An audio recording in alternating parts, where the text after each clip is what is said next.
राधे कृष्ण। आप सभी को वैशाख मास महात्म्य अध्याय 18। अम्बरीश ने कहा, मुने, जिसके चिंतन मात्र से पाप राशि का लय हो जाता है, उस पाप प्रशमन नामक स्तोत्र को मैं भी सुनना चाहता हूँ। आज मैं धन्य हूँ, अनुग्रहित हूँ। आपने मुझे उस शुभ विधि का श्रवण कराया जिसके सुनने मात्र से पापों का क्षय हो जाता है। नारद जी कहते हैं, हे राजन, अब तुम पाप प्रशमन नामक स्तोत्र सुनो। इसका भक्ति पूर्वक श्रवण करके भी मनुष्य पाप राशि से मुक्त हो जाता है। इसके चिंतन मात्र से बहुत तेरे पापी शुद्ध हो चुके हैं। इसके सिवा और भी बहुत से मनुष्य इस स्तोत्र का सहारा लेकर अज्ञान जनित पाप से मुक्त हो गए हैं। जब मनुष्यों का चित्त पराई स्त्री, पराय धन तथा जीव हिंसा आदि की ओर जाए तो इस प्रायश्चित रूपा स्तुति की शरण लेनी चाहिए। ये स्तुति इस प्रकार है। संपूर्ण विश्व में व्यापक भगवान श्री विष्णु को सर्वदा नमस्कार है। विष्णु को बारंबार प्रणाम है।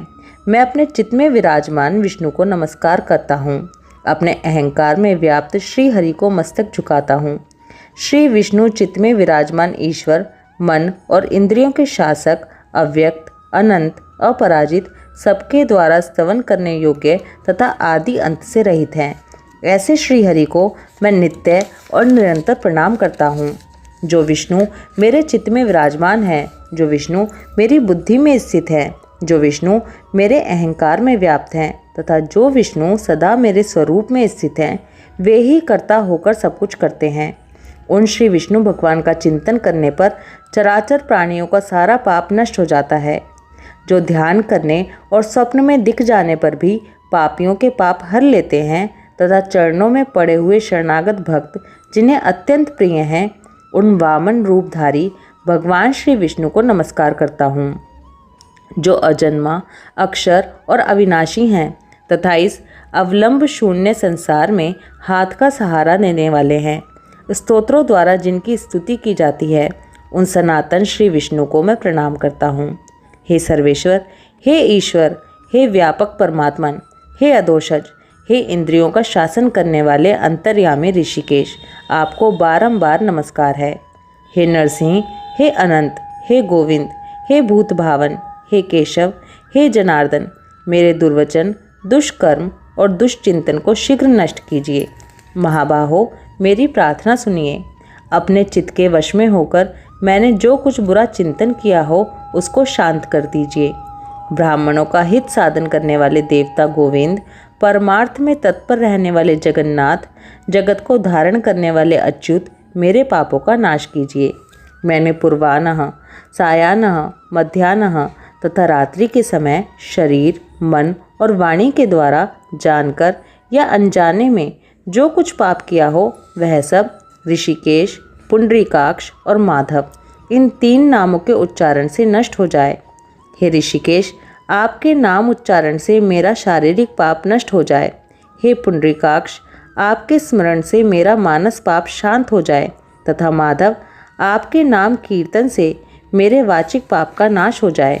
मैंने खाते, पीते, खड़े होते, सोते, जागते तथा ठहरते समय मन, वाणी और शरीर से स्वार्थ या धन के लिए जो कुत्सित योनियों और नरकों की प्राप्ति कराने वाला महान या थोड़ा पाप किया है, वह सब भगवान वासुदेव का नाम उच्चारण करने से नष्ट हो जाए। जिसे परब्रह्म, परम धाम और परम पवित्र कहते हैं, वह तत्व भगवान विष्णु ही हैं। इन श्री विष्णु भगवान का कीर्तन करने से मेरे जो भी पाप हों, वे नष्ट हो जाएं। जो गंध और स्पर्श से रहित हैं, ज्ञानी पुरुष जिसे पाकर पुनः इस संसार में नहीं लौटते, वह श्री विष्णु का ही परम पद है। वह सब मुझे पूर्ण रूप से प्राप्त हो जाए। यह पाप प्रशमन नामक स्तोत्र है। जो मनुष्य इसे पढ़ता और सुनता है, वह शरीर, मन और वाणी द्वारा किए हुए पापों से मुक्त हो जाता है। इतना ही नहीं, वह पाप ग्रह आदि के भय से भी मुक्त होकर विष्णु के परम पद को प्राप्त होता है। यह स्तोत्र सब पापों का नाशक तथा पाप राशि का प्रायश्चित है। इसलिए श्रेष्ठ मनुष्य को पूर्ण प्रयत्न करके इस स्तोत्र का पाठ करना चाहिए। राजन, इस स्तोत्र के श्रवण मात्र से पूर्व जन्म तथा इस जन्म के किए हुए पाप भी तत्काल नष्ट हो जाते हैं। यह स्तोत्र पाप रूपी वृक्ष के लिए कुठार और पाप में ईंधन के लिए दावानल है। पाप राशि रूपी अंधकार समूह का नाश करने के लिए यह स्तोत्र सूर्य के समान है। मैंने संपूर्ण जगत पर अनुग्रह करने के लिए इसे तुम्हारे सामने प्रकाशित किया है। इसके पुण्य में महात्म्य का वर्णन करने में स्वयं श्री हरि भी समर्थ नहीं हैं। वैशाख मास महात्म्य अध्याय 3 समाप्त। ओम नमो भगवते वासुदेवाय। राधे कृष्णा।